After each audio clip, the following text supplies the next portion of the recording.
Right, ladies and gentlemen, they're on the way down. Jim's going to sit down here with Marnie. We asked him if he wanted to get up on stage, but No. he's a bit shy today. Right, appearing on my right, we have Jamie Whitham. I'm going to get Jamie to do the introduction.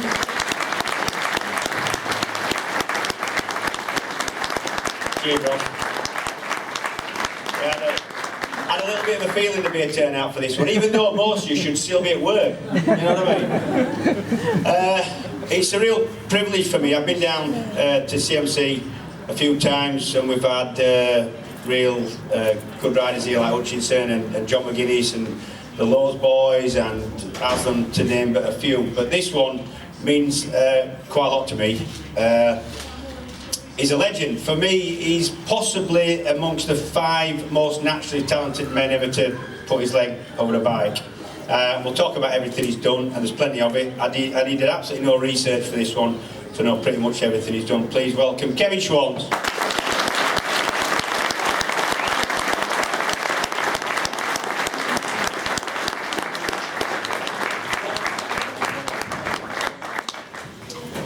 We'll get cracking, we'll talk some shit, and then if you've got a question, keep your powder dry. You'll get an opportunity. I'll get Ross going out with a mic.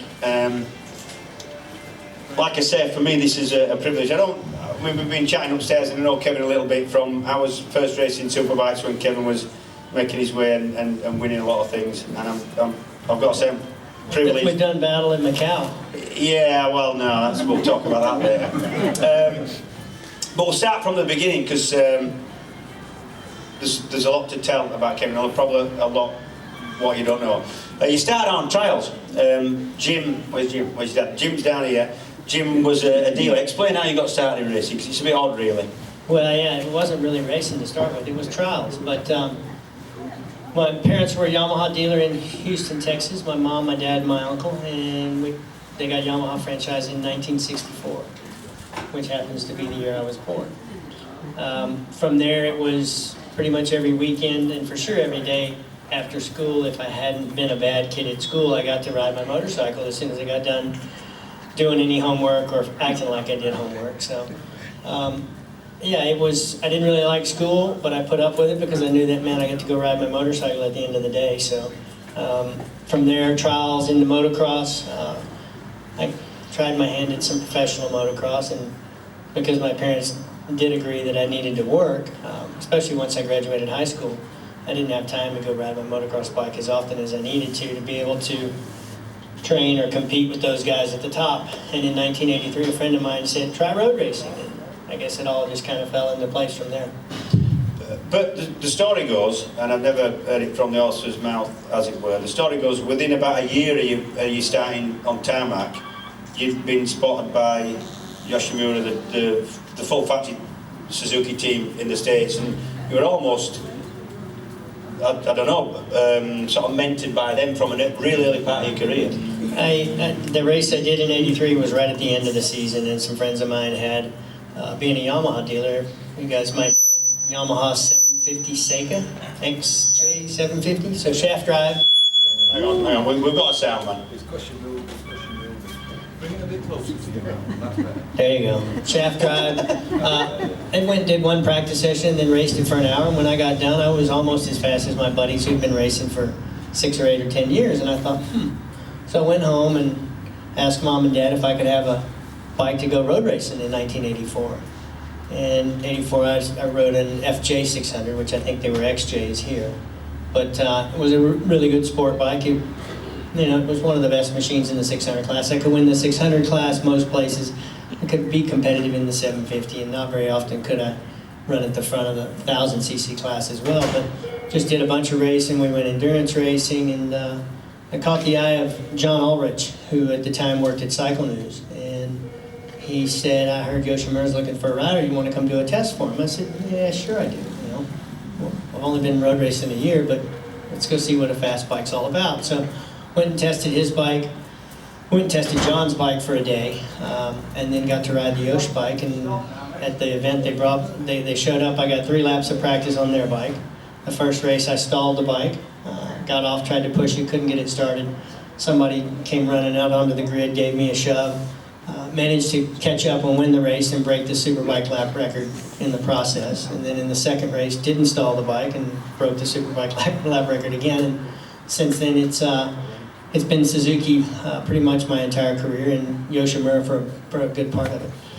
Where did the link with Suzuki UK come? Because I'd just got a job racing domestically for Suzuki GB, and you were already on the scene, borrowing bikes off them. You did some, I seem to remember you going to Assen racing an F1 bike that they built out of a road-going Gamma, and you were already known in Europe, and people were already trying to get hold of you to ride the bikes at that point. It was that somebody asked me to ride something, I just jumped at the opportunity. And a gentleman by the name of Steve McLaughlin was at Daytona in 1985, and my bike broke, the clutch blew up on start. So I didn't get to do any laps at all. And he said, you know what, he goes, you ought to go to the match races in 1986. We went to the match races, and I borrowed, ironically enough, Tony Rudder's TT bike. Somebody got it, a dealer or somebody got it for me to use at the match races in '86. Funny enough, Barry Sheen was there doing some TV commentary, and Barry watched me over the weekend and said, you know what, you really ought to stick around. I'll get you one of my 500s to ride. You can go do the race of the year. Went to the race of the year, finished second there. Roger Burnett beat me. And when we finished second at the race of the year, Heron Suzuki agreed to build me a bike to be able to go do Assen, Belgium, and Misano on. And in Assen, to help learn the track, we did do the TTF1 race, and I actually got to rub elbows with Joey Dunlop in a race, so that was pretty special. You won that, didn't you? No, I finished second. I passed Paul Eden in the chicane the last lap, and Mr. Eden still, I think, is angry about me taking those World Championship points from him. And then at what point did you become one of the... Did you at that point even then think you were going to be... Did you have aspirations to be Formula GPs at that point? Yeah, I think once I got to ride a 500, I realized that really was what I wanted to do. I had a contract with American Suzuki for '86 and '87, but I did Grand Prix each year. And in '87, Suzuki actually came back into Grand Prix racing with a full factory effort with the RGV 500 instead of the Square 4, which is what I'd been racing up to that point. And it was just kind of a known that at the end of my '86, '87 contract, I was going to go ride for the factory. And you know, it was, at the time in America, there were two jobs that really paid. I had one of them, Fred Merkel had the other one, and you know, it was just lucky being in the right place at the right time. There's so many kids, I'm sure here in England as well, but in America, who have the talent and have the ability, but with manufacturers not supporting racing that much, you know, there's just not really any place for them to go, and it's kind of disappointing. I wish we could come up with that miracle cure so that we could get all the kids that deserve it and have a heart and really want to try, give them some support. I remember you in match races '86 because I was watching it and it rained at Donington, and then in '87 I actually was on my own GSXR and I got picked for the British team. Slightly embarrassing that year, but I remember you at Brands Hatch. And you particularly weren't bothered about whether the American team won or not, which you obviously did. But you just bothered about beating the other Americans. Well, just other American, that guy named Wayne Rainey. From 1987, when we raced our first head-to-head battles at Daytona. Ironically enough, I crashed leading that race, 15 seconds in the lead or something. As I'm being loaded onto the stretcher, I hear Rainey from the podium saying, yeah, we were catching Schwantz, we were going to win that race anyway, and it was just a certain hatred that, yeah, I think still if we were racing, might still be there today, but yeah, it was, well, of course, didn't we all know there was 100,000 pounds to any one rider who could win all 9 rounds, so 3 at Brands, 3 different days, or 3 rounds each day, 2 different days at Donington. So the way we left it as Americans was, we're here, we got the best equipment, we should be able to win, let's run the first race and then we'll talk. Wayne and I went at it tooth and nail the first race, I won, and I don't think he's talked to me about it yet.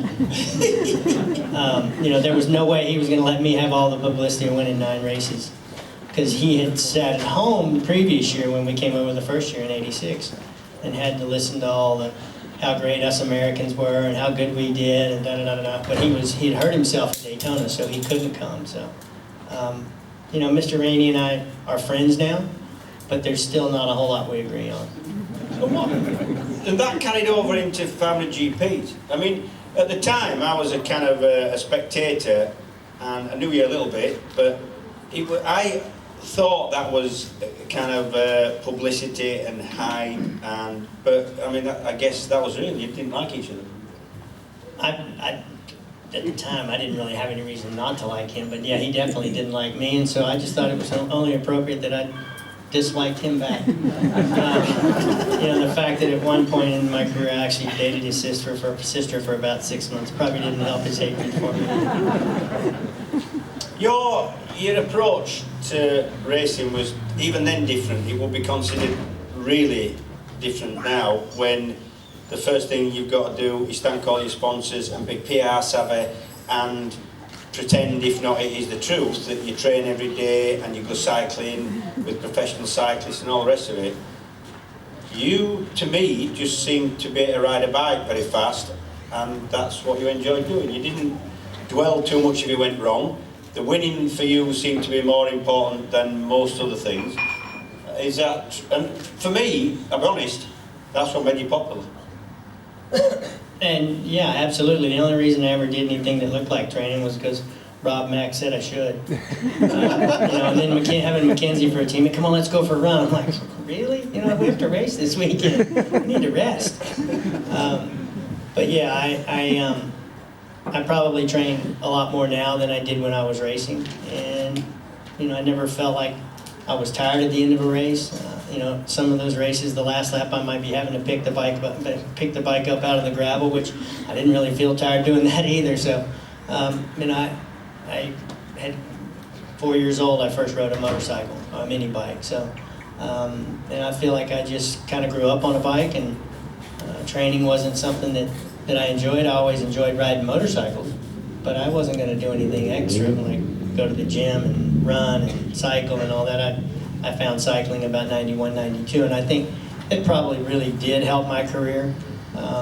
You know, whether it helps you stay focused is because you're not hanging on for dear life those last couple laps, but I thought that if you rode a 500 at the top, that everybody was hanging on for dear life at the end, no matter how fit you were. So, you know, and first thing I ever did internationally was here in England, and you know, the team was based here, so especially the British Grand Prix at Donington Park was always a special place for me, because I really wasn't any good at my home Grand Prix, so I had to try and be good at somebody's home Grand Prix, and to be able to watch the team and their family and all their friends celebrate really meant a lot to me. So yeah, you liked Donington, didn't you? I did. I liked it from the first time we went. Even in the wet, I thought it was great. And it was wet quite a lot. It was wet, but there was one time it wasn't wet. There was ice everywhere. It was piled against the paddock wall. But you know, the weather here, just like it is in Texas. You don't like it, just wait a couple minutes. Yeah. Your bike, you're a Suzuki man through and through. Never rode anything else throughout your road racing career, at least. Either it was a 4-stroke Suzuki or a 2-stroke 500 Suzuki. Did you feel you had a disadvantage machinery-wise? At the time, it was accepted that you were on a bike that was more difficult to ride, flick the bitch, all that kind of thing, and it was because you were trying that hard, you were falling off a bit. People saw the bike as probably the most difficult bike to ride that you wouldn't choose if you got the choice. Well, I guess I really didn't have a choice at the time. You know, that was about all there was out there. And 2 different times in my career, I tried to get on something different, and neither time did it actually happen. So, you know, I think the Suzuki was a great bike in '89. It had a kit on top of it that all I knew how to do was as much friggin' right hand as possible. Twist it, go as fast as I can, as long as I can, and it had some mechanical issues. I crashed it 3 times out of a race, and it broke 3 times out of a race, and we were, I think, a 15 Grand Prix season. We sat on pole 12 times. We led most of them. You know, it was just a young rookie bunch of rookie mistakes that I made. But that bike in '93 was, I think, the best motorcycle out there. And it wasn't the match for a Honda on speed. and it probably wasn't a match for Yamaha as far as consistency and handling and getting around almost every racetrack really good. But it was great a lot of places, and it was decent most of the rest. And as a rider, I felt like that nobody had the perfect machine. You know, we all had little issues with all of them, and you know, if I could find a way to compensate for whatever inadequacies my motorcycle might have had, then I was a better rider and a better guy than everybody else out there. I'm just going to ask you if you felt that, because this is in a time, I don't know what you feel, but certainly for me, I guess you look back at your own era of watching and being involved in a sport as the best of that sport, the best era. For me was the big V4 two-stroke 500s, for me was the most exciting era of it all, both machine-wise and rider-wise. And in an era that you had people like Doohan and Lawson and Gardner riding bikes that, even if they did do what you wanted, you got hurt a lot, all of you. There wasn't any time when everybody in the paddock was fit. You went to a 500 GP paddock at that time, and at least 2 or 3 of them guys, the top lads, were limping or sawing a pot off, or Dr. Costa was working on to get them fit to ride. But you were accepted as the fastest man, if not the most successful. You were definitely the fastest man on a sort of week-by-week basis. Did you feel that? You know, I don't think I ever really thought about it that much. I always just kind of judged my performance off my teammate, and you know, there weren't a lot of times that I had teammates that really pushed me, but when there were, it was something that I took notice of. So, you know, I was, and I think that's why I was as good as I was and as successful as I was, is I was racing a motorcycle, making a living. You know, that's all that really mattered to me. I was getting to travel the world and meet all kinds of great people. I was every minute of every day that I raced that Grand Prix bike, I was having fun. And it seems like there's a lot of the people out there that race these days that it's a job. You know, it's either this or go to the office. You know, and this much more beats the office. So, yeah, when I talk to a kid who's up and coming and wants to, you know, aspires to be a racer, the first thing they've got to have is a huge heart, because you got to want to do it. I mean, you know, every day is not going to be perfect like it is outside right now. There's going to be bad days, there's going to be good days, there's going to be injuries. There's so many things that come along with the job that you've got to be able to just will yourself through it a lot of times. And man, if you're not having fun doing all that, there's a lot of other jobs out there, a lot less risk that you ought to be doing. Of all those guys you race with, who do you rate as you? I mean, the obvious answer would be Rainey. You had the biggest rivalry with him going right through your career. But who was the most talented, you think? Who did you fear the most or respect the most, let's say? Well, probably Wayne across the board, Wayne Rainey. You know, besides him, there was Gardner, there was Doohan, there was McGee, there was Beattie, there was, I mean, all of them. There was McElnay, there was McKenzie. Who did I fear the most? Well, when he got mad, Rob Mack. Holy moly, as his teammate, and then after being his teammate, you don't want to rub that guy the wrong way, because he is big. Tell me, there's a story that I know a little bit about from Rob's side of it. Something happened. I think you were going spectating at Daytona when you were both teammates. You went spectating. Neither of you rode the Daytona that year. You went to watch or promote or whatever. You were there for Suzuki, and there was an incident. Yeah, in the hotel room? Yep. Yeah, I think he had me by my ankles, hanging over the 13th floor balcony. He said, "I'm going to drop you if you don't stop it." Yeah, I think actually he was maybe managing the team. Right, okay. And he thought he needed some sleep, and I was in the room giving him a hard time. And like I said, rubbed him the wrong way. He's a big lad, isn't he? He is. He grabbed me, flipped me over, had me by my ankles, and I think was about to just... And he thought he could land me in the swimming pool, so... I remember a little bit about those days, and do you think you had more fun? I mean, I know you raced hard. It was, I think, more dangerous, so it took more heart and more commitment, I think, than it does now, in my opinion. But on a Sunday night, you definitely, 100%, knew how to let your hair down more than they do now, or more than maybe they're allowed to do now. You were allowed to be characters then, and they're not now. Yeah, well, I think the reason they're not is because of the way we used to let our hair down. You know, there's stories about Jerez where Honda's upstairs having a celebration dinner, and Yamaha and Suzuki team decided we're going to start throwing drinks up through the upstairs window and really disrupting their dinner. Next thing you know, it's trash cans full of wine and, you know, stuff getting thrown, food getting thrown everywhere. And Monday or Tuesday or whenever they finally found out who all the culprits were, we all got reprimanded and were told, don't do that again. Team managers were fired or moved to a different position. But yeah, it's like I explained earlier, it's a job there's a lot of pressure. There's a lot of good and a lot of bad that can happen.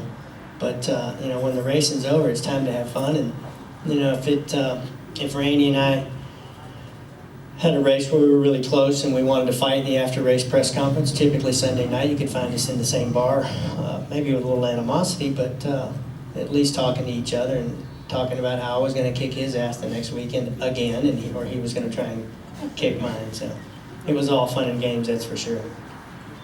Do you think you should have won more championships? You won one World Championship, but yet you were in terms of Grand Prix wins, you was the second best American ever in 500. That's 25 wins to 26, I think. 25. And do you think that should have translated into more? Because typically, if you'd just seen that you won 25, you think, well, that's 4 or 5 championships. You know, I think we had the machine 2 different years to win the championship, and that was '89 and that was '93. In '89, I wasn't experienced enough.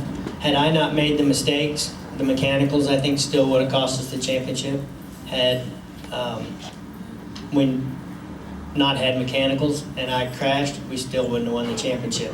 So it would have needed to be a better team effort all around. And I think in '93 was the only other opportunity that we really had with a bike that was consistent enough everywhere we went to be able to win the championship. And you know, we did our best from the start of the season all the way through Donington to build up a 23-point lead until that bowling pin McDoing decided to try and make a lucky strike out of it. Is that what Still he got did? a picture, yeah, going into the S's there. You know, so yeah, and we were fortunate enough to end up winning that championship anyway. But you know, that had I ridden a Yamaha or had I ridden a Honda, maybe I'd have never come to grips with it. Who knows? But you know, Suzuki developed the bike around me, and maybe that's why none of my teammates ever did any better than they did. Was whatever it was that I developed, it was a real animal to ride, and it didn't do anything right. And you know, maybe I really don't know that much about development of a motorcycle, but it did what I wanted it to, and it helped me win 25 Grand Prix. So I think it was a successful bike, and yeah, I think we did with it the best we could just about every year. Okay. 2 moves I remember from that time. Number 1 is dropping it across the front of Wayne at Melbourne Loop, coming from about 30 yards behind, I think last lap, maybe next to last lap. Yeah, it wasn't quite. Right, and winning it, in a move that you'd have. Yeah, no, I wondered about that as well. You're not on your own. She has no pants on, that's unhygienic. I just thought I'd point that out. That's one of them. And I've got to be honest, unless you've raced a bike, it's pretty difficult to understand how difficult that is to do against somebody who's rubbish on a bike, never mind somebody of the calibre of Wayne. The second one is Hockenheim. I've never seen anything like that. He went skittling into the stadium section, for me, out of control. Oh, me too. Top one, what happened there? It was out of control. I was talking to Martin Ogborn the other day, and he asked me about it at dinner at Donington on Saturday night. And the Hockenheim move was, I passed Wayne coming off the long right-hander. I got a really good drive, and I think he didn't want to lead coming out of the chicane, so I think he may have got off the gas a little early, let me have the spot. I hustled into the chicane probably a little quicker than I should have, and then didn't get the drive out that I did. And as I thought about it, I'm like, so we're coming up down the straightaway, we're going into the stadium, it's a right-hander, so I'm going to stay all the way pinned to the right side of the racetrack, because I think if he comes around me, he's going to want to come in around me on the right, and he's going to want to kind of block and keep me from getting back inside of him, because if I'm inside of him, he's going to lose that battle every time. And as he came back across from the far right side of the racetrack, going into a corner that is a right where you want to be on the left side, I think as he came around me and started back across, I think it kind of disrupted maybe where his brake marker was that he was getting to. There was a bridge there at the time that I think we used the shadow of, or at least a little bit before, a little bit after that. And so when he comes by me, he has to pull back across the front. Well, as he does, that helps me because it puts me right in his draft.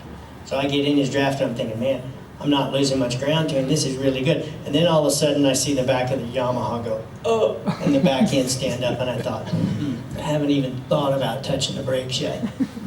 I'm about to run right into the back of him. So the first thing I do is, in this big exaggerated move, try and get off the right side of the bike to not hit him. And then I realize, probably ought to start trying to slow this thing down. Well, it's probably sitting across the racetrack at somewhat of an angle like this if we're going straight. It's not going straight. And so as I grab the front brakes, it just wants to tie itself in knots. And I think I know a lot about bike control and clutch and a little bit of brake, a little bit of downshift and off and on, and I can sort this thing out, and it's not sorting itself out. And I'm looking, thinking, well, what I really don't want to do is take him out. Maybe I did really in the back of my mind. I wouldn't have minded that, but I thought I'd really feel like a bad guy if I'd done that. So I all the way down to the apex of the corner, and finally it kind of sorts itself out. I get into the corner and I think, I still don't see that Yamaha, so I must be in okay position. I grab a handful of throttle with my right hand, and the bike goes nowhere. And I thought, what's wrong? And I look at the tack. Well, it's a second gear corner, but in everything trying to get it stopped and in control, I'd gone back to first gear. So when I do this and go back to the gas, it won't move because it's well past maximum revs. We're lucky the crankshaft didn't break because they'd break at that time. And I go to second gear, and it's just as I go, you guys all notice that I shift up for second gear? I think anybody that rides a Grand Prix bike will tell you that's wrong, I think. But anyway, so I go to second gear and I think, he's probably coming around me about Mach 2 right now. And I look over.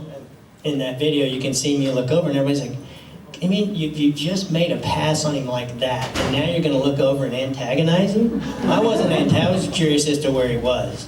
So he wasn't coming around me. He had gotten up kind of close to the outside and almost to my rear tire, but then into the Sachs curve.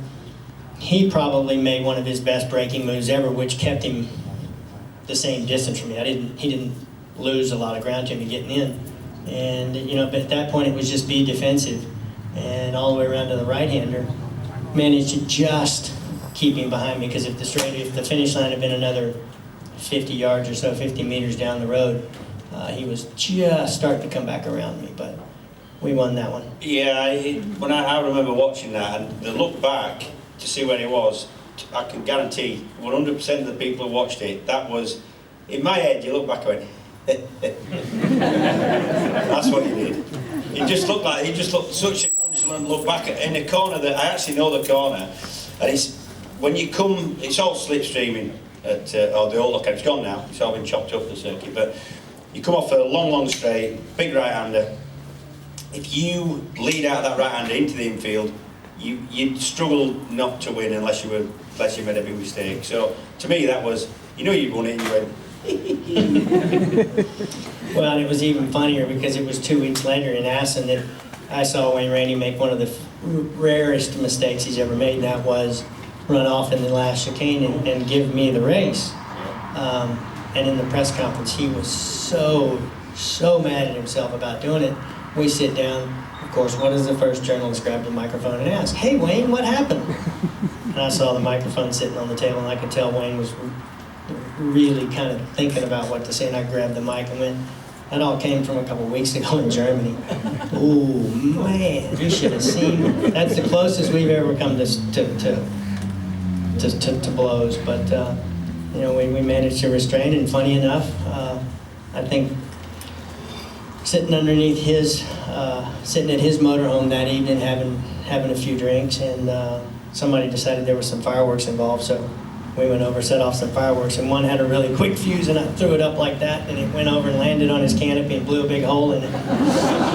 So I had to bring a canopy back next time I came back from America for him to replace. So, yeah, lots of good stories. And we've got a question for Kevin. You haven't got much chance. We've got do it in the middle. We're making Ross do a bit of work now. Most satisfying Grand Prix for me, 1991 Japanese. And that was because Wayne was one of the guys that I beat, but in that particular race, I think for a while Lawson was there, Gardner was there, Doohan was there, Rainey was there. 2 or 3 Japanese wild cards were there. It was, I mean, and it was the year that in '91 Michelin only supplied the factory Honda with tires, so we had to go from using Michelins like we'd done all our career. In '91 we actually had to run Dunlops, which ironically enough I won just as many Grand Prix in '91 as I had in 90, or I didn't win but one in '92. So the tires were good, but it was in testing and practice and qualifying and everything, we stunk. I mean, we were nowhere even close to being fastest guy in that race. And we started at the front, we slid kind of the back of that main group, and then as everybody's tires started to go off, we just kind of started working our way back through slowly, and it wasn't until right at the end, and I don't think it was a big move getting into the chicane the last lap that actually won it for me. I think I actually kind of cleared off the last lap and managed to beat everybody somewhat handily, but you know, the fact that everybody was there, those battles of me beating Wayne, I mean, every one of them was pretty special, but you know, when everybody was involved, it was definitely the one that I call my best Grand Prix. What year was it at one of the Suzuka ones, which is a place yours did really well at? There was the closest ever found a GP finish at that point, like I think about half a second before he involved in it. And that was a chicane last lap job, I think, when you won it. It might have been '94. It was me and Beatty and no, it was '93 because Wayne won that year. He missed a shift getting to the line, which let me be really close. I had passed Beatty and Ito. At the chicane. Yeah, those 2 rockets of Hondas. I got them in the chicane the last lap, and yeah, it was a pretty tight finish. But you know, the best one was, what's your best Grand Prix? Favorite ones, first one and last one, Japanese, and then my last Grand Prix win was here at Donington, and I felt like I did that one one-handed. I had this hand in a cast most of that season, and you know, like I said, Donington was one of those places that was always really special to us. But yeah, I could tell you a little bit about every one of the 25. I don't really remember much about the ones I didn't win. That's funny, isn't it? You want to wake at the end of some of them. Yeah. A good point. Good question for Kevin. What's your worst off? Worst crash? Question is worst crash.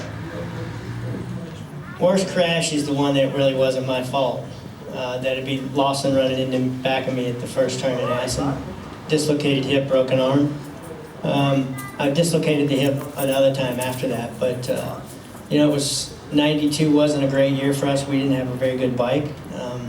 Myself and Doug Chandler did all we could all year long to try and get it better. And at Mugello we managed to win.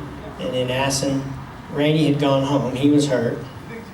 Doohan was really hurt, and Gardner didn't remember what his name or his wife's name or anybody else's name was. I was the only guy there within a shot of the championship. I think Mick had won the first 5 rounds. We beat him at Mugello. And then there was a couple races, and then we went to Assen. So that one hurts the most because I remember my hip being like the worst pain I'd ever experienced. That first of all, and second of all, the fact that it happened with a guy that I really thought was a friend of mine up until that point. You know, and then he gets up and walks away and says, "Well, you're lucky you're hurt." He didn't say it to me because I'd have got up off the stretcher if he'd have said it to me. But he said it when he got back to the paddock, and there was some journalist mentioned it to me later. But you know, I would have thought I always raced Eddie with the respect of 87, 88, 89. He's leading the championship. Do I want to be the guy that decides this championship? No. I'm going to race him as clean as I can.